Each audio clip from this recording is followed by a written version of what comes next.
Hi guys, welcome back to How to Maximize. In this video, I'm going to show you how to know if someone blocked you on WhatsApp. So basically, we have to just go to WhatsApp and let me show you. So here, on the very first thing you will notice in the WhatsApp, you will not able to see this two blue tick marks, right? So blue check marks, which is here, right? But you will not able to see.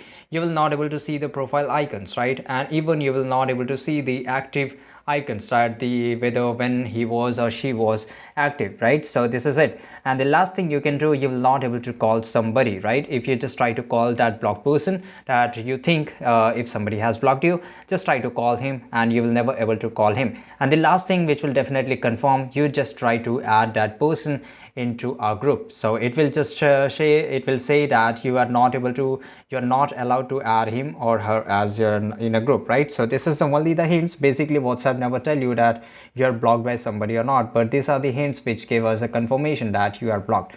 So this is it guys. If you found this information really interesting and helpful, make sure to like this video. Thanks for watching. Don't forget to subscribe channel. See you guys in the next video.